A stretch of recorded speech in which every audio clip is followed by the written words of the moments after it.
Thank you for tuning in to Starters Review. I'm Donna DeCarolis, Dean of Drexel University's Charles D. Close School of Entrepreneurship, and I have the pleasure today of interviewing Karen Jehanian, who is the founder, and Donna DeCarolis, Dean of Drexel University's Charles D. Close School of Entrepreneurship. And I have the pleasure today of interviewing Karen Jehanian, who is the founder and CEO of KMJ Consulting. KMJ Consulting is an innovative transportation company that she founded in 1998 that specializes in traffic engineering, transportation planning, and intelligent transportation systems.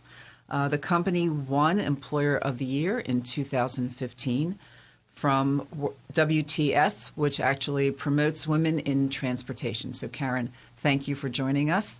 We certainly appreciate it. Karen, can you tell me what really inspired you to start your own company, particularly a transportation company? Well, good morning, Donna. Thanks for having me on the show. From the time I was a youngster, had an entrepreneurial spirit.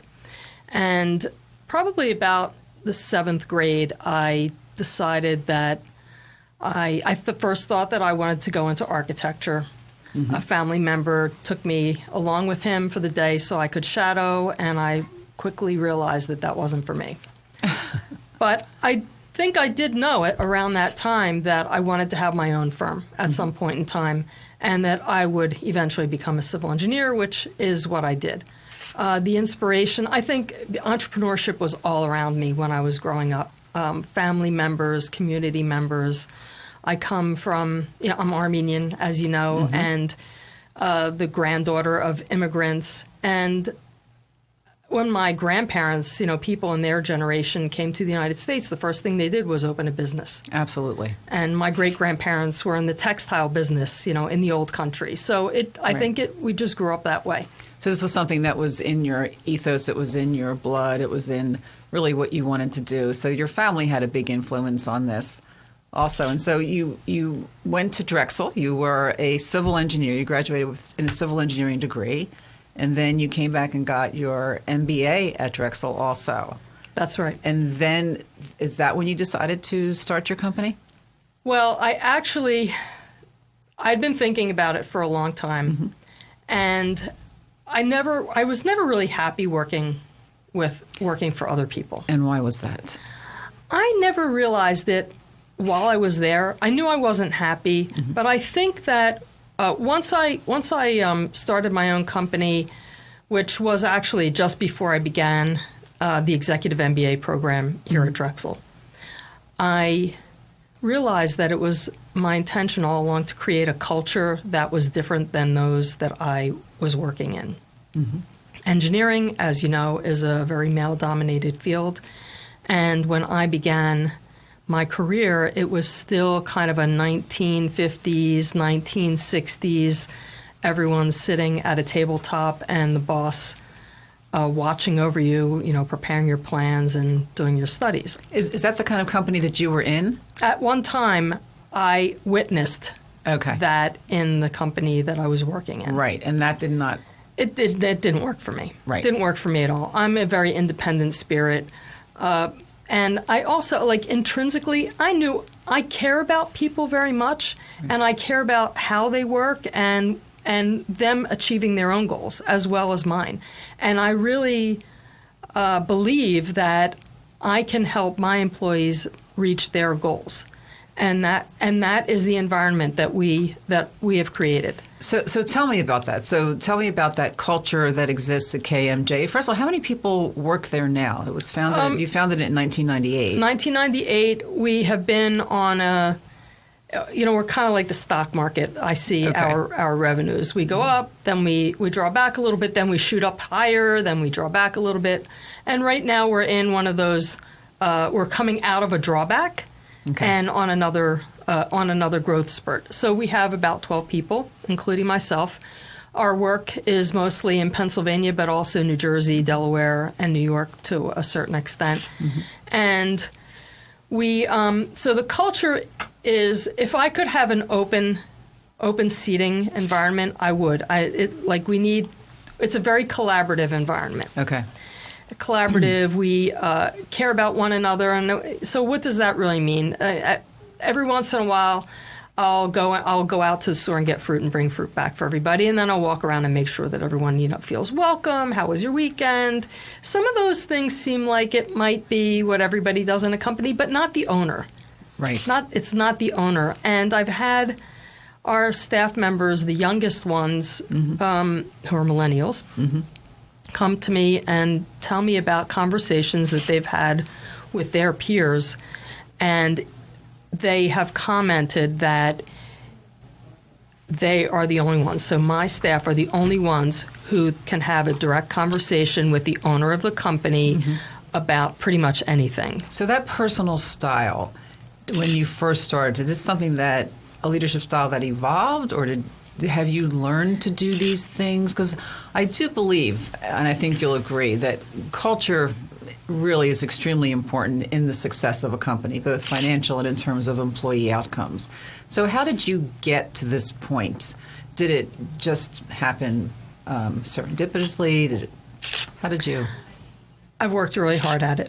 Okay. When I first started, I was working alone, and so it was me and my clients. And as we grew, there were times that I would hire a person for skill set, but they weren't the right fit. And there were other times, that I did a great job with hiring. Right. So it definitely is an evolution. It's an evolution of me and how I've grown as a person, as a leader. Right. And I mean, funny story, they talk about the bossy kid. So I'm the oldest of three. And when we were younger, growing up, I was definitely bossy. And bossy, I mean, I was bossy. It wasn't a leadership style. I was bossy. And my siblings will agree with that for sure. Okay. But I learned from that experience, right, how to, there's another way. You have to tone it down. There's another way. You can tone it down a little bit. And that's actually how we've gotten the best results. By identifying what everyone's strength is and what they want to do. What's your passion? So if you go to our website, you'll be able to read on our experience page what each person's passion is. Okay. And it's not always engineering. And we have one guy who loves to climb mountains, another person who's totally into IT and computers. It's a variety, and we work hard to make it work. But it's not hard work. We work at it, and we go out of our way to, just to care about each other. So it sounds like you give them a lot of autonomy because you trust your employees. So not to say that you're not overseeing, right? But you do give them autonomy. Yes. Is that a fair statement? Absolutely. Absolutely. I mean, I've had conversations with our folks, and some of them talk about agency. Okay. And do I have it? Don't I have it? Absolutely. We need to check in to make sure that what we're each doing as individuals is within the mission of our work and in the right context. Right. And that the quality is there. Absolutely. Right. Absolutely. But I now have, I think, a staff that each of them, they're individual business development pods. Oh, that's how you have it set up. Absolutely. I mean, everybody is. Any contact that you have with a client is business development. If they have a bad experience, if the client has a bad experience, you may not have that client for long. That's right. That's right. So, wow, that sounds like so tell me, what is the secret to hiring the person that fits? Because we've all done it. We've all hired the person that they seem good on paper, they interview well, and then they get there, and there's this, I'm going to call it a misfit. There's a culture clash. There's a personality clash. Well, is there anything that you look for when you hire someone that you say, this is going to be the right one? The first thing and this took me a while, is to understand myself. What do I need? What do I want? And what are my personal values? So, and I spent probably maybe 5 years or so, and it's still a work in progress. And I identified my core values, and then I look for people who match up. I have certain questions that I ask. I deviate from the typical interview style, and I ask them about their childhood. I'll ask them about their family life, and some of the same questions that you're asking me now, just to get to know the person a little better. Right. And then I usually have a group interview with the rest of the staff, because they're the ones who are going to be working together. And then I ask each person, our current staff, afterwards, what did you think? How did it feel? Do you think it's going to be a fit? We're very particular about quality and about writing style, social media. When you're a company the size of ours, and I mean, I'm one of the older people in the company, so everyone else is a millennial pretty much, and then there are a couple who are in between. So I learn a lot from them every day. And we eat lunch together, we'll watch TED Talks together, and then talk about the TED Talk. We have a Lunch and Learn series, which I think I'm deviating from your question. This is fine. We have a Lunch and Learn series, and I have each person participate in that. Each person will lead a Lunch and Learn about a topic that they are interested in our industry. 2 weeks ago, we did a group guest lecture for the Civil Engineering Department here at Drexel. And I set up a situation where each person talked about a project that they were passionate about. And they were each individually so engaging with the students that we had one or two students who stayed behind maybe 15 or 20 minutes after class, continuing the conversation. This is wonderful what you do with the Lunch and Learn. Is it called Lunch and Learn? It's called Lunch and Learn so at our company. It really empowers them, gets them involved in the topic. And that's great. It teaches them, it gives them experience on presenting, on formulating their thoughts. So in the past, 1950s, 1960s, roadway construction, any kind of roadway design, you designed the road, you told the people this is the road you're going to have. And that's what they had. It's not like that anymore.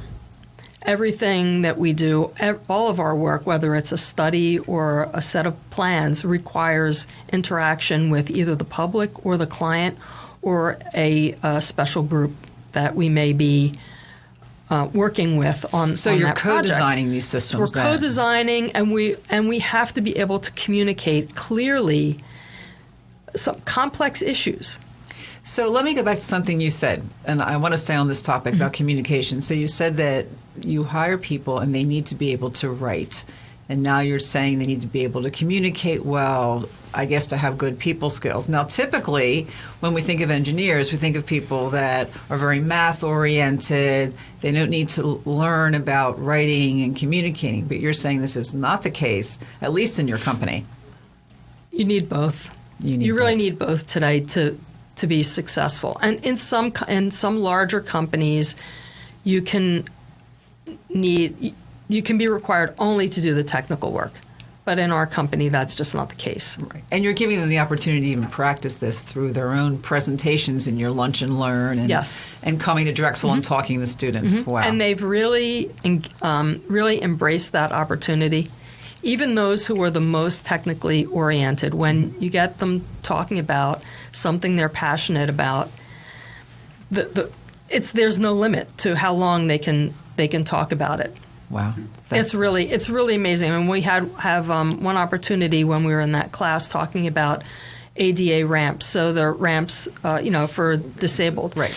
And I was captured by the context that my staff member placed this topic in. He said, any of us can someday be disabled. You have no control over that. You never know what's going to happen. And when that got right to the student. It got right to the students, and it gets right to the heart of our work. We're civil engineers. Yes. We support society. Wow. And have a great impact on it. And if you design that ramp and it's not just so, you can have someone toppling over. And this is all part of the values and the culture that you've created at KMJ. Wow. Deviate a little bit. Question. What do you think is the best thing about having a business in Philadelphia and starting things in this city? So Philadelphia is a really exciting place to be. In the past, I'm born and raised here. I spent only 5 years outside of Philadelphia. I lived in Boston for about 5 years. And I moved back, and since the time I moved back, the city has been on a constant upswing. If you go into the city, there's a lot of excitement and energy and young people, and I personally thrive on it. I try not to look back too much. I always, am looking forward. I'm really excited about the work that's happening with Schuylkill Yards. At Drexel, right? At Drexel. Right. My firm is involved in the Amtrak 30th Street Master Plan. So we were familiar with what was going on before that. Right. And if I could, I would love to move my company to this area when our lease is up. It's probably going to coincide with the time that some of the buildings will be complete. That's terrific. It's just, there's a lot of positive energy around that. Good. I agree. Let me ask you a question. Could you share with us, in your professional career, a desperate, devastating moment where you thought, oh no, this is it. What do I do? And you don't have to really share what the incident was, but more importantly, how did you overcome that? How do you come back from that? Well, I've had a few. Okay. And we're still in business. There you go. One was very, very early on. It's the old, well, you're an entrepreneur and then you run out of money. What do you do? Running out of money is a very motivational experience. I'll say that. So you put your bootstraps on, and off you go. So, but in other situations, and more recently, in the past 10 years, in a lot of the reading that I've done, it says give yourself a time to quote unquote mourn. So I'll take an hour, sometimes 2, sometimes it's 24 hours, but it stops at 24 hours. Well, how do you find the discipline to do that? Well, when you're basically I'm a sole proprietor. Right. I look at the people who are in my office, who are there. We're there in partnership, working together. Right. So if I continue to go to the office in a downer mood, or if I am ever there in a downer mood, that mood spreads through the entire office. I mean, we have a cheerleader. We have one person who is also doubles as a cheerleader, and actually, she called me this morning before I came. You ready? Wow. You're going to do great.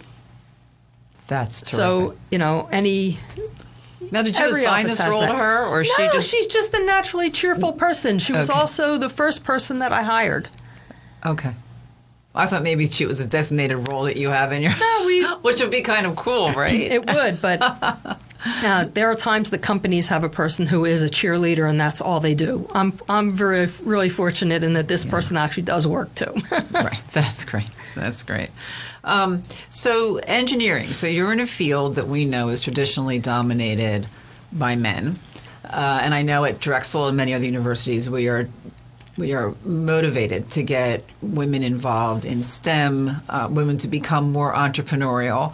How do you think women sort of find their competitive advantage? How did you find it within yourself as a woman to become a leader in this male-dominated field, right? Which is pretty significant, I think. Were there any obstacles along the way? Did you prejudices? Okay, so multiple questions. I know. I'll take the first one first. Okay. So I think that everyone has a special talent, regardless of your gender. So mine is that I take my work seriously and I really care about my clients. And I have had for a very long time, will be recommended, it's word of mouth that a lot of our business has come to us, and it's that Karen's responsible and she's going to get the job done. Okay. So, and, in a quality way. And I'm also very strategic, and I can see both the overall picture as well as the details to get the project completed and anticipate what our clients need. So sometimes before they even know they need it, I can see that. And that's what we're known for. So I think that, is that because I'm a woman? I don't know. But I have a special... It's because it's you. It's because it's me. So I think, I have a talent, and that's the one that I've claimed. And it gives me a high in a way. Right. I like, yesterday I had a chance to work on a project, which I don't have a chance to do very often. And I was collaborating with someone else, and it was a great day. And they saw me. I was smiling the whole day because I had a chance to do that. Wow. But were there obstacles? Yes, there are obstacles. In business, in a small business, there are always obstacles. I think it's really the way that you handle them. To have an obstacles because I'm a woman in this industry, probably. But you don't think about it. You just... Every once in a while I do, but I try not to. Because, there's no point. It's not productive. It's not productive. There is no point. I've had the same experience. There is no point. You just do what you need to do. Yeah. And you seem very self-aware, which I think is a great lesson for everyone, but especially women. I mean, you spend a lot of time contemplating about your own values and how you're going to lead and how your self-awareness actually impacts your customers and your employees. I think it does. Yeah. And I think that's why they come back. Yeah. And, along those same lines, some of my classmates, so when I went to Drexel as an undergraduate, we were mostly commuters. And we've stuck together. Really? For That's the past, great. 30 plus years. And we are all working in the same industry in Philadelphia. And we've all risen to a level now where we have the opportunity to select to work together. And we do. It's great camaraderie. And when we do, one of the things that I discovered, going back to any obstacles as a woman. So one of the things that I discovered is that the issues that I thought were gender-based are not. The guys have the same problem. They might not talk about it, and because they're not women, they don't say, oh, well, I have this problem because I'm a woman. They just have the problem, and they resolve it. And they don't stereotype it. They don't stereotype it. And so once I heard some of my friends telling me, though, I have the same problem, and I asked them what they do about it, and they told me, I said, well, okay, I can't handle the problem the same way because it will be perceived very negatively, but I found a way that fits within my personal style to handle those issues. Again, that's self-awareness. Yeah, it's a theme. Yes. It definitely makes a difference in business. Yes, absolutely. That's great. That's great. So, closing question. The Close School at Drexel is all about starting something. So what advice would you give people who want to start something? Take a risk. Take the risks and do it. There were times that I didn't take a risk and stayed within my comfort zone. I probably would have a much larger company today if I did. But certainly, taking a risk, not being afraid, create an ecosystem around you that has people who are like-minded and care about you. Well, that's as great. You have done. Thank you, Karen. Karen Jehanian, president and owner of KMJ Consulting, here with us at Starters Review. Thanks again, Karen. Thank you, Donna.